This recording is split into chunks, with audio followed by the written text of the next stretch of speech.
Start a little early on the speaker. May I introduce you, please, to Dave Blair, a nephrologist, doctor, and the Wednesday Rotary Club that meets here was quite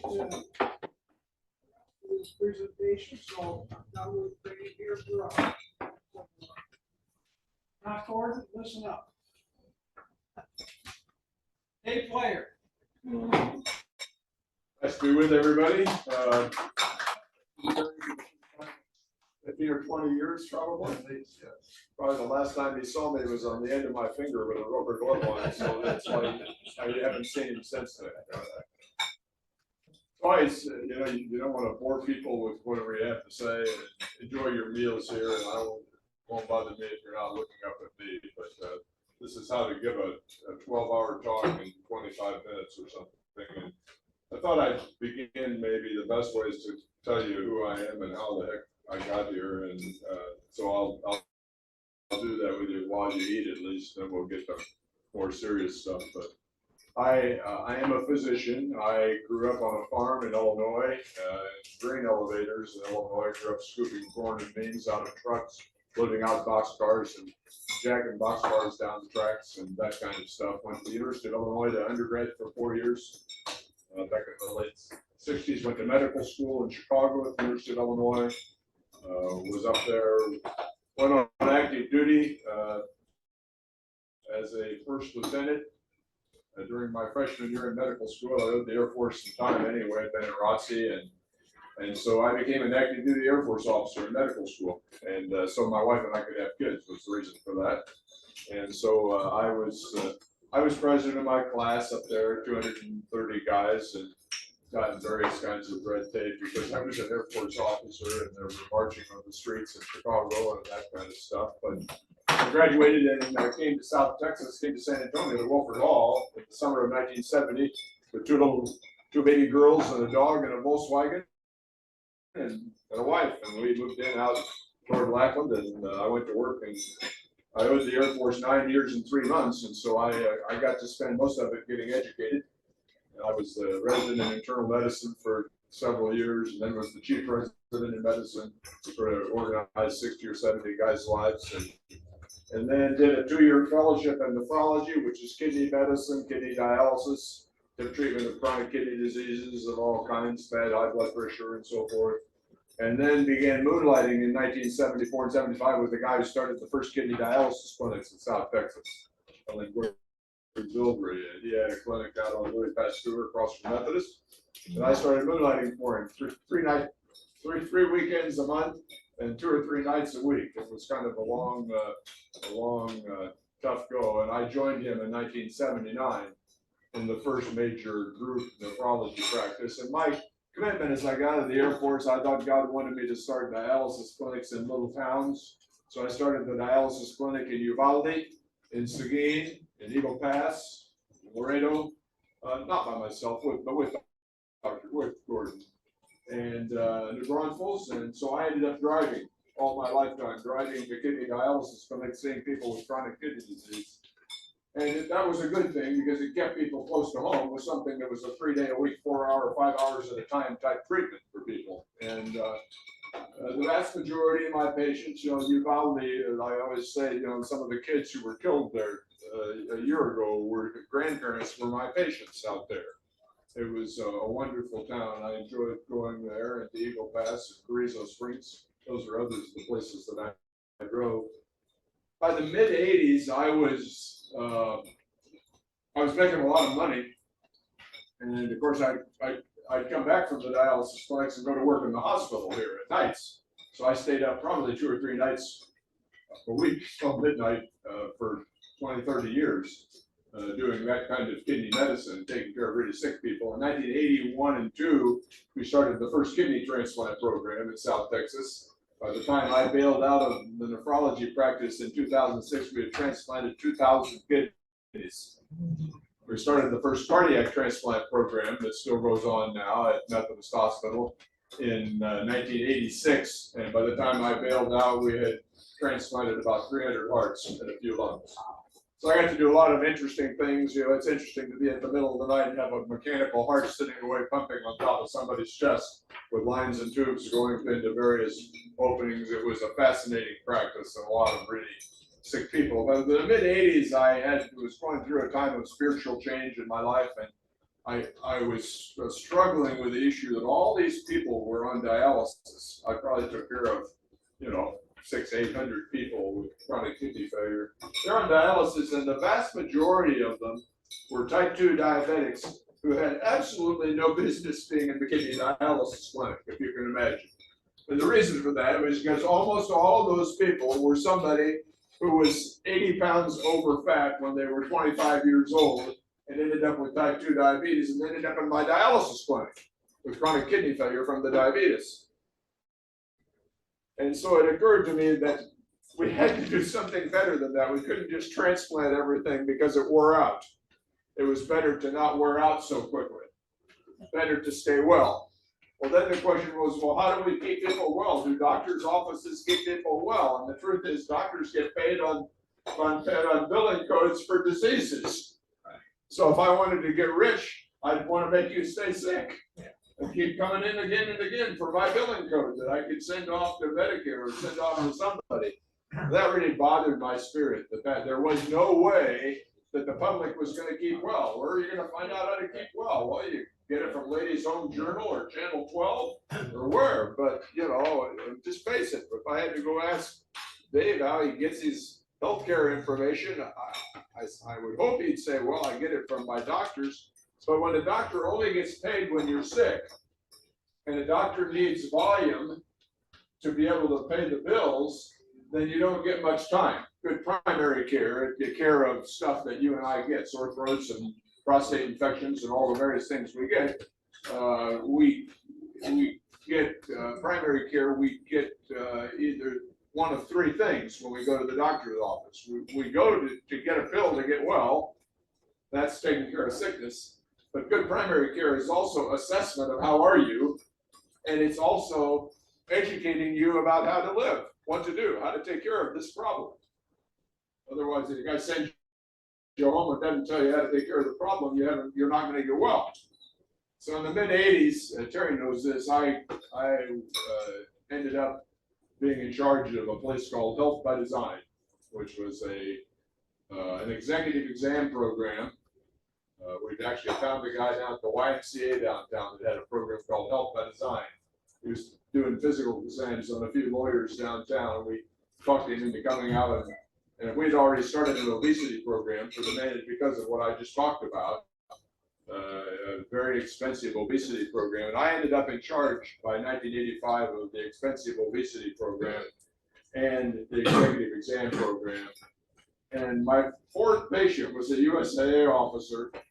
I didn't know squat about doing executive exams. I did general's exams out at Wilford Hall and general officers, but the whole Jerry Vandal, the guy with Health by Design, was doing a treadmill on everybody. I'd never done a treadmill. He was doing weighing people underwater in a dunk machine to look at composition. I knew nothing about that. He was scoping people's rear ends looking for colon cancer. I'd never done that.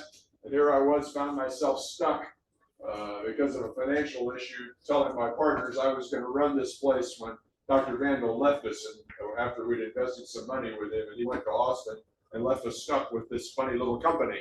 I told the guys I'd run it for a few weeks till we got some yokel to run it for us, and 40 years later I was still running it.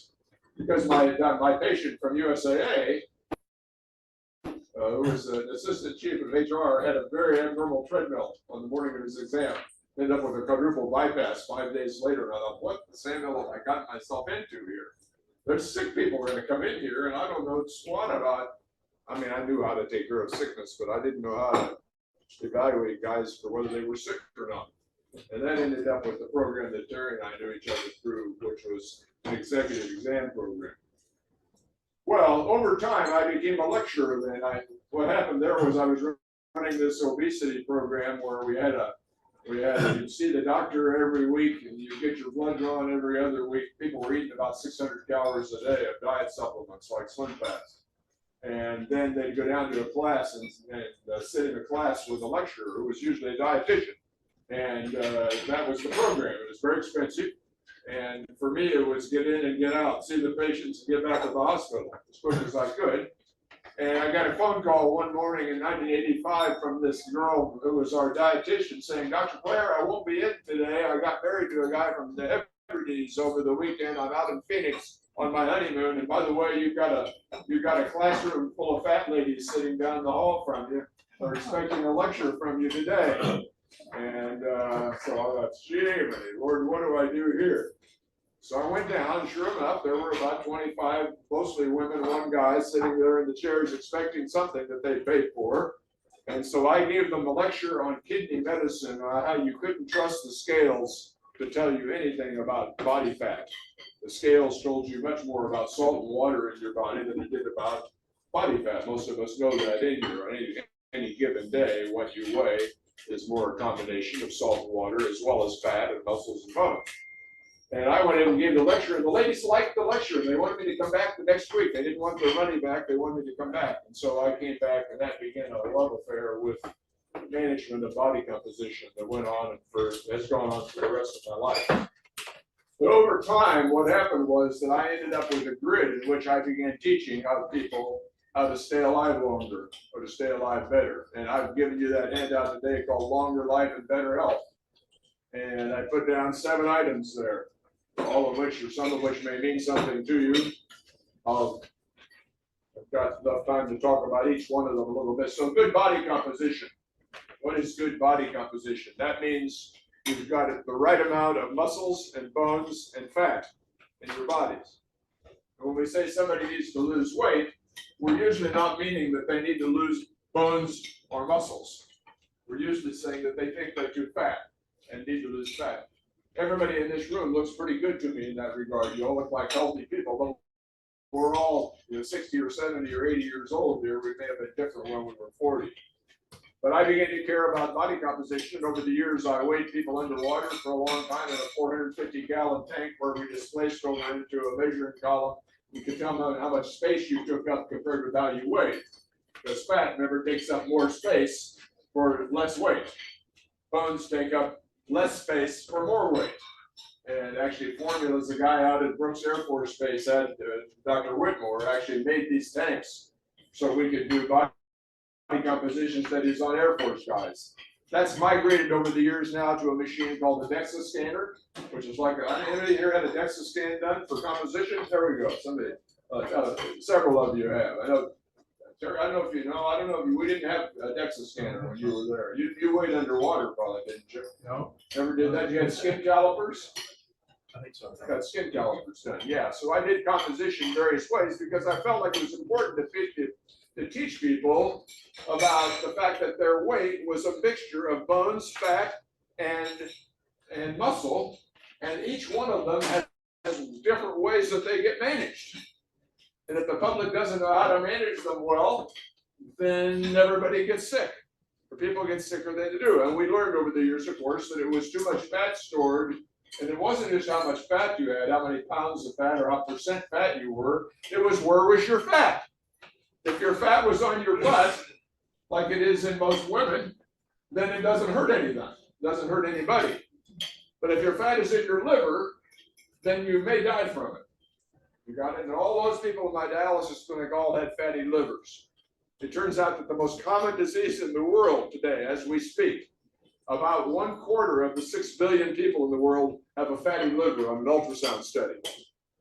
About 10% of those will go on to get cirrhosis of the liver from inflammatory liver disease caused by too much fat.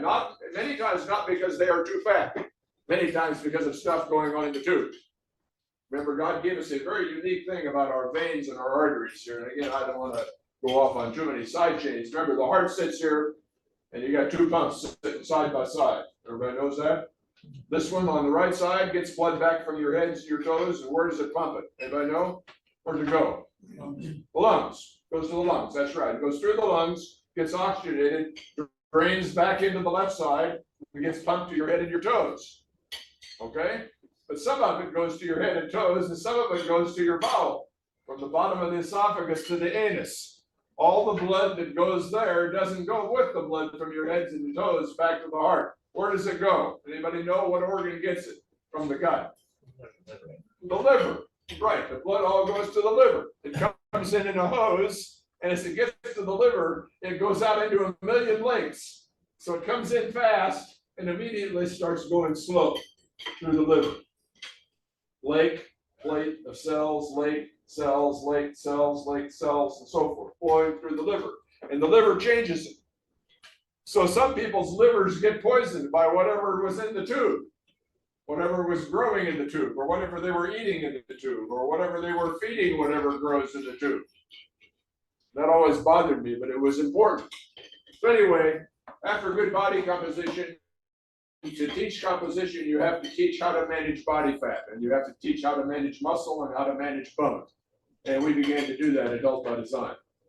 The second area of importance, of course, is what you're all doing this noon, which is putting things in the top of the tube and letting it go on down there and hoping it goes to the right places and that it doesn't hurt anything. And good nutrition is an important part of the education process of living well. And for me, most of the time when I teach about nutrition, I teach about dietary protein. That the biggest deficit in most of our lives is insufficient amounts of protein and too many carbs. Basically, that's what's caused a lot of our type 2 diabetes. Now, we were taught for a long time not to eat high-fat diets, right? Because there's only 4 nutrients. So if we go to HEB and buy things, remember there's only 4 things, 4 big things, and the things that we buy to eat. Proteins, carbohydrates, fats, and alcohol. 4. Proteins, 4 calories per gram. Carbohydrates, 4 calories per gram. Alcohol, 7 calories per gram. And fats, 9 calories per gram. So if you weren't going to get fat, what wouldn't you eat? The 9 calorie per gram item. The problem was if you ate 10,000 grams of the 4 calorie per stuff, the carbs, you end up with way too many calories of energy and storage of fat. And in some people, storage of only 5 pounds of fat leads to a fatty liver. Other people can put on 60 pounds of fat and have no fat in their liver whatsoever. We at Health by Design have been ultrasounding livers now for almost 20 years on everybody.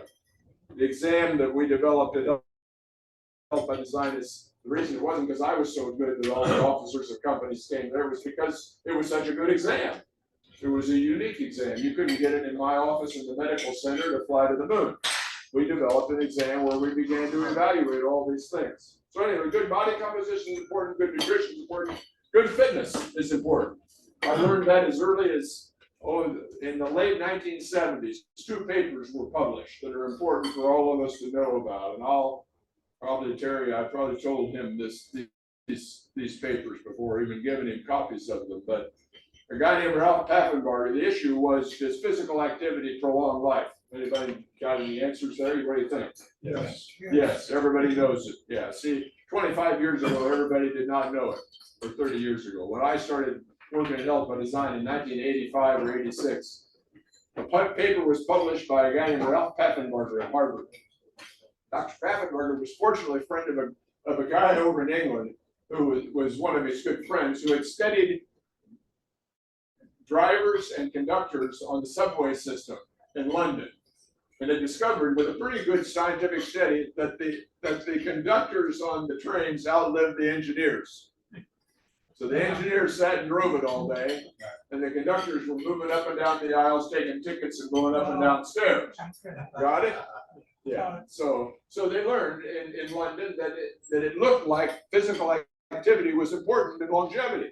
So Paffenbarger sets up his study at Harvard, and he had captive 17,000 all-male Harvard alumni that followed. You know how it is in Massachusetts. That's the center of life in medicine in Boston. And it was a wonderful study that he set up. 17,000, he took all men. He didn't take any women because women don't die as quick as men. So he wanted the death group, so he picked men. So 17,000 of them. He sent them out a questionnaire every year for over 20 years. And the question said, how many miles do you walk a week? How many stairs do you climb a week? How many hours of light sports like doubles tennis do you play in a week? And how many hours of heavy sports like full court basketball do you play in a week? And how much do you weigh? He asked them how much they weighed because a guy who weighs 250 and walks a mile burns way more calories than a guy who only weighs 150 and walks the same number of miles. Got it? Big people burn more calories. And so how heavy you are is a big deal. Thank you, Sarah. And so he then looked at the data about 25 years later, and what he found out was that there was a linear drop in death rate for every calorie you expended through the first 2,000 calories you expended in a week. Linear. What does that mean in English? Sorry. 37. There was a 37% drop in death rate for every calorie expended. So for you, if you weigh 150 pounds, you burn 100 calories a mile walking. If you weigh 230 pounds, you burn about 150 calories a mile walking. Your wife, who's only weighs 130, only burns about 80 calories a mile. Sorry, you got that? That's how you do calories. Every kind of physical activity has a calorie burn. You can go look it up in books and see what it is. You should know. You don't have to know what everybody does. You just know what you do. I know that I swim 3 miles a week and I burn X number of calories doing that. Okay. But when I was running or jogging, it was easier because I knew that 150 pounds to 150 pounds, 100 calories. So anyway, there was a linear drop off in death rate of 37% for the first 2,000 calories these guys did compared to guys who did nothing. And at the 2,000 calorie mark, the curve went flatter. You got less for your extra mileage. And finally, the death rate bottomed out at about a 35 or 37% death rate drop, and it actually went up in guys that did too much. You probably heard that data, that people in every good study that ever looked at it, the curve goes like this. But what I got from that as a budding young guy at Health by Design in 1985 was that God intends us to move around a bit. It was a little bit better. You say, well, what kind of stuff should I do, Doc? Well, it looked like in that study there was a better death rate drop, but not very much, between the guys that played full court basketball and the guys that just went walking, or the guys that climbed stairs. But clearly the data showed that the people lived longer and lived better and had far less morbidity if they were physically active. God does intend us to move around. And it doesn't make too much difference what you do. That's the important thing. Dr. Cooper up in Dallas was a good friend of Dr. Paffenbarger's by that time. Cooper was here in town doing things. Ken Cooper was, as many of you know, was out at Brooks Air Force Base, has written the book Aerobics and those kind of things. Been a real outstanding educator for many years. He's in his late 80s now, and has the Cooper Clinic up in Dallas, which is kind of what Health by Design is to San Antonio. And he decided to do a study with another guy named Blair a few years after with Paffenbarger, kind of. They were all on the same, their names are all on the same paper. And he wanted to look at time on the treadmill versus longevity. Is there any difference between people who can go 15 minutes on a treadmill and people who can go 7 minutes on a treadmill before they poop out? Got it? Interesting question, huh? Because it gets to a little bit of how should we do our exercise back on the other study. Is it better, should we be running uphill on the treadmill, or can we just go for long walks? Does it give the same results? And so Cooper decided to look at that along with Paffenbarger and Stephen Blair, and he took 10,000 men, and this time he took 3,000 women who'd gone to the Cooper Clinic in Dallas for their big physical exams every year or 2 or 3. And he looked at time on the treadmill on a standardized treadmill protocol. And I always call them, he put them in quintiles. The lower quintile, the upper quintile, and the 3 middle quintiles. I call them the 6-minute guys, the 8-minute guys, the 10s, the 12s, and the 14s on the treadmill. Larry, what was your best treadmill time ever? Remember? Probably 13 or 14 minutes, maybe 15. You were a good athlete. Good athlete. So anyway, you got it? 6 minutes, 8 minutes, 10, 12, and 14. And then he sent them questionnaires every year and did exams on them every year and looked at death rates. And I remember the numbers. They were really impressive. So for the least fit quintile of men, there were 64 deaths per 10,000 man years. I need to explain that one, or you got it? No, I understand it. Okay, good. So there were 64 deaths per 10,000 man years. For the most fit, the 14-minute guys, there were only 16 deaths. 16 deaths if you could stay on the treadmill for 14 minutes instead of 6 minutes. Okay, and the ladies and the women were even more impressive. Remember, for the women today, there were 40 deaths, only 40 instead of 64 for the men. 40 deaths for the 6-minute women for 10,000 woman years, and only 8 deaths for the 14-minute ladies. Sorry, did you say that for a mile or what? How fast? How fast am I running that treadmill? Oh, there was a standardized treadmill protocol. He uses one called the Balky protocol up in Dallas. The one most of us use around the world is called the Bruce test. Or my Bruce test is helped by design is you start off at 1.8 miles an hour at a 10% grade.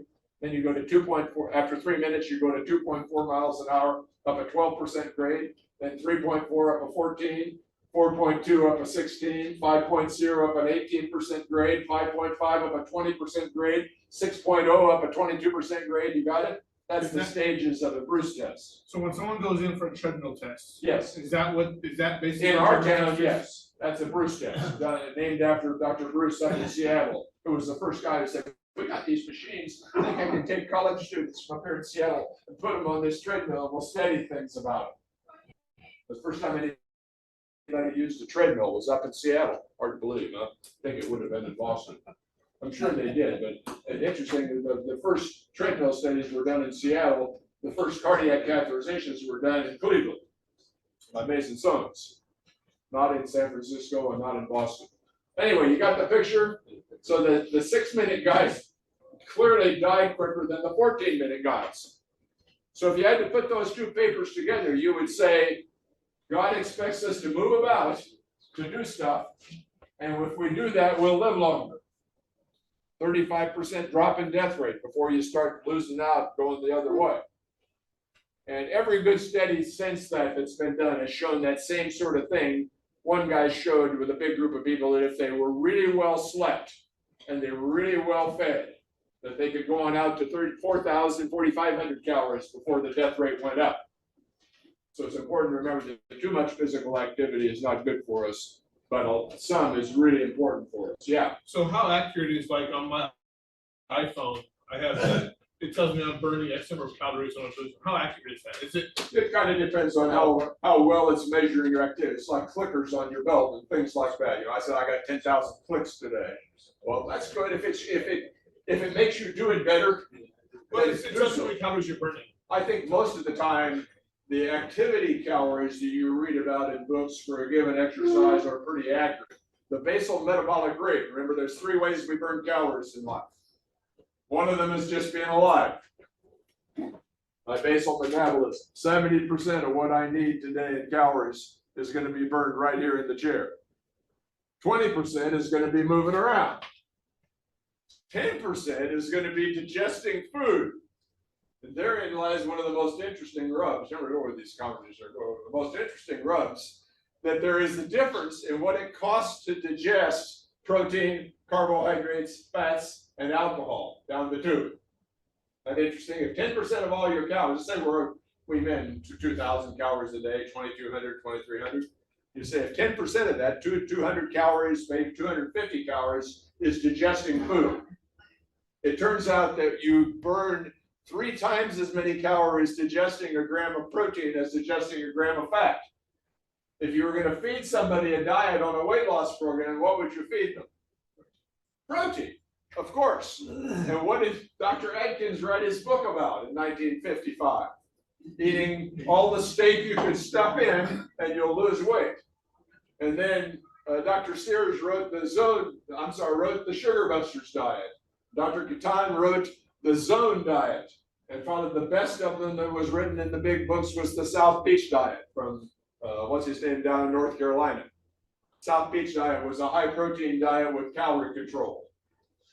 The Atkins diet was a high protein diet with no control, just eat steak and eggs. Got it?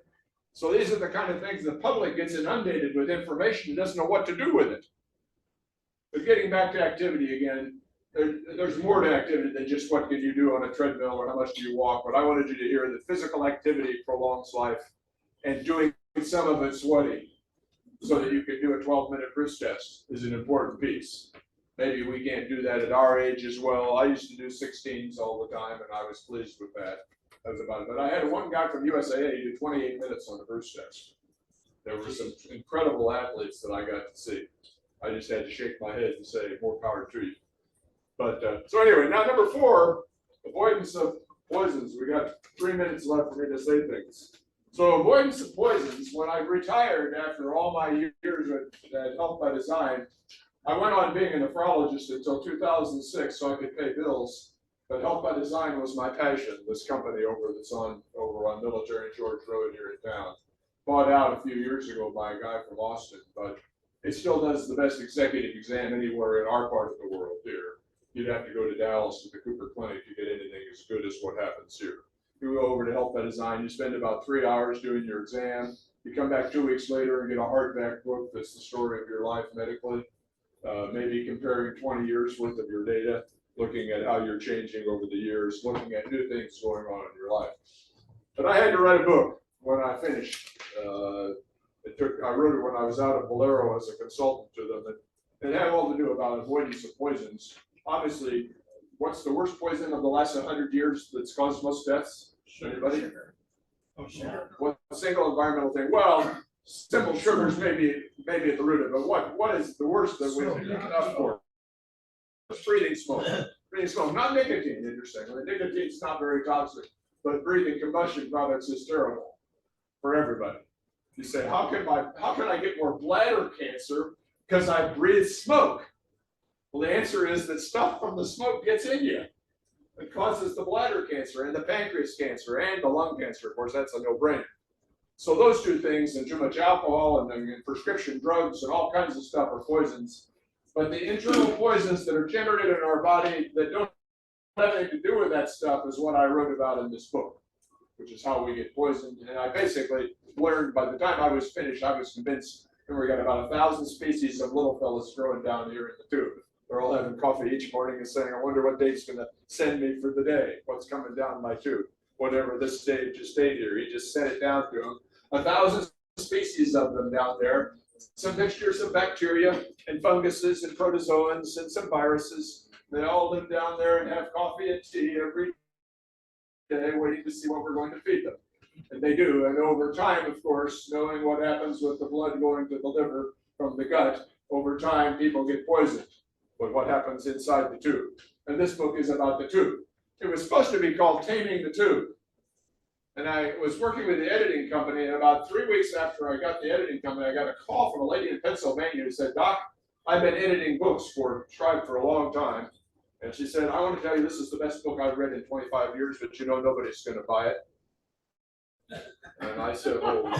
And I said, why not? She said, well, it's because who's going to buy a book called Taming the Tube except animal trainers and guys who run zoos? Well, if you're right, she says, you got to say something about health on the front of it or nobody will buy it.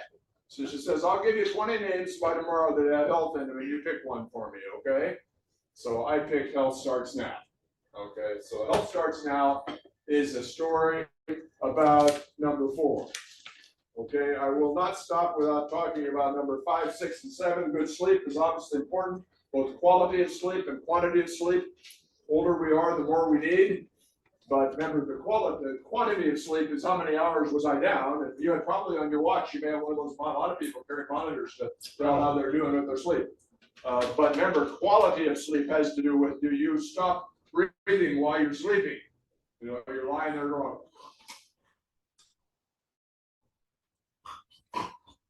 it might be your wife, it might be your husband. That's my one-liner of what a sleep apnea looks like. But people do that all night.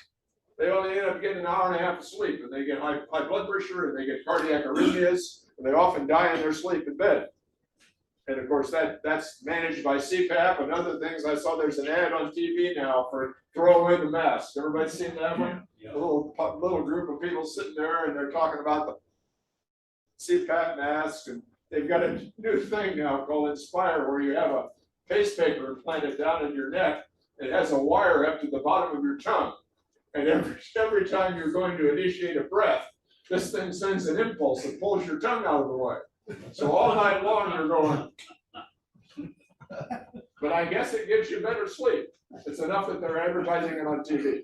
But quality and quantity of sleep are important. Spiritual health, I put it down there because most people by our age, I'm grateful that we prayed here today, but most people our age need to know who God is and who you are and where we sit together as we go forward. And that can be whatever religion you are particularly a part of, but it's important that we have good spiritual health. Meaning that we are not chronically angry, we're not chronically anxious, we're not chronically coming unglued at the seams about all kinds of things, because when we do that, we get sick. It's caused by various hormones that I can give you 2-hour lectures about all of them, about why they happen. And finally, we have to be able to go back and measure how we did in all these areas. We ought to do that every year or every 2 or whatever we can afford. We want to measure composition with a DEXA scanner. You want to measure nutrition by, there's wonderful software programs, one that I use from Johns Hopkins, where you can spit out how many grams of protein and fat and carbohydrates you ate on the average, and what percentage of this you ate, and whether you had deficiencies of vitamins and minerals or trace metals. All that stuff's available. You can measure good fitness on a treadmill. You can measure your strength with a bench press. You can measure your quad strength with repeated quad movements. You can measure balance by standing on one foot, which I'm not too good at. All sorts of fitness things that you measure. Health by Design has always measured bench press strength. So that there's only one woman in the room. What should she be able to bench press in health? What part of her weight? Anybody can guess it? About 50% of her body weight. She should do that because her best shot at catching herself when she trips and falls in her 70s and 80s is what her strength is in her pecs and her triceps. Got it? And it is for us too. Got it. Same thing. We should be able to be upwards of 80 to 85% of our body weight whenever we do that. And of course, you do that by doing push-ups or planks. Do them in the morning when you get out of bed or wherever you do them. It keeps you strong here. And it measures one of the important things. Is that very by age? I don't think so. I think old guys can. I've had a lot of. I didn't know if it went up for, you know. Oh, guys to be able to bench press 100% of their body weight. Yeah, of course, but it's not a health issue. I don't think as much, except young guys running faster and fall down harder or something than old guys do. Old guys know how to pick and choose. And of course, then the avoidance of poisons, you got to read about it somewhere. Got to pick it up. And the rest of your reading for the rest of our lives should not necessarily be Player's book, but stuff about how things poison us inside. What causes this? What causes the two major causes of our dying in here are plaques in our arteries, atherosclerotic vascular disease, and cancer. When I arrived on the scene in 1970, the 2 most common causes of death were atherosclerotic vascular disease and cancer. As I finished my career in medicine, the 2 most common causes of death were atherosclerotic vascular disease and cancer. You said, didn't we throw enough money at it to learn about it? The answer is, yeah, we've thrown a lot of dollars at it, but I get, it's always follow the money, always, for all of us. Where was the money spent? Why? No, no. But here I talk about that a little bit too. I lament it. The book begins with a lament about the ad you see on TV where the lady is running through the weeds with her dog and her kids. You know that one, right? And she has rheumatoid arthritis, or she used to, but she doesn't have it anymore because she takes, in my book, it's called Stropinomab. But all of those are MABs and MIBs and PIBs. And all of them are about $3 to $5 grand a month. And they're all IV infusions of things that kill your immune system. The same way I used to kill the immune systems of people so I could put a kidney here or a heart here. Same kind of immune system drugs. That's all that stuff you see on TV, all the same. So that's enough. My book is $18 on Amazon. It's $15 here today if anybody wants one. I'm not expecting you to buy them, but if you want to, you can. The hardbacks, you can get them all on Amazon if you want. And I'm grateful for the time with you. It's great to be with all of you. Okay. Thank you.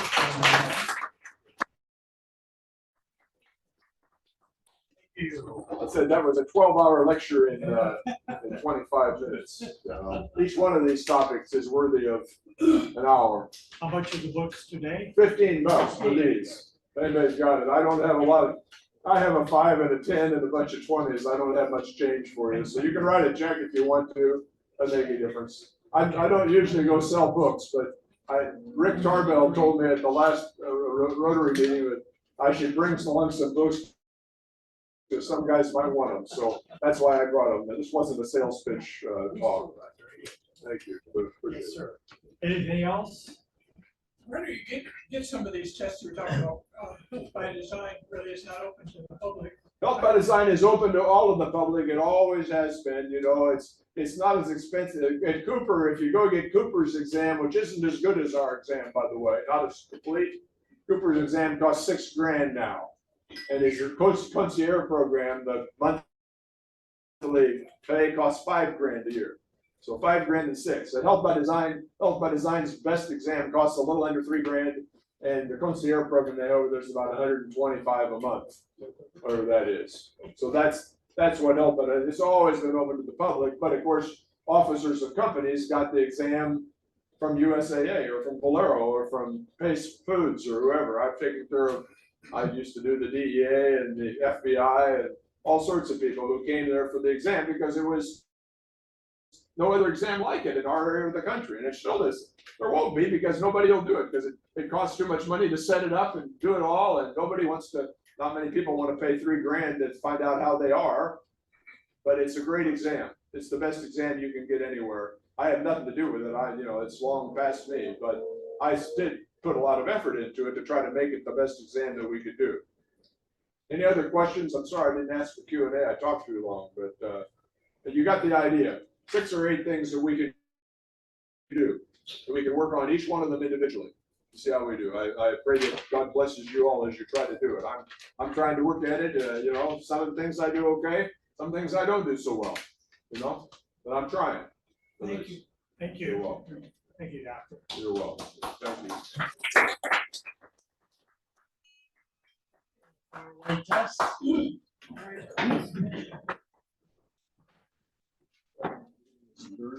Is it the truth? Is it fair to all concerned? Will it build goodwill and better friendships? Will it be beneficial to all concerned? And is it fun?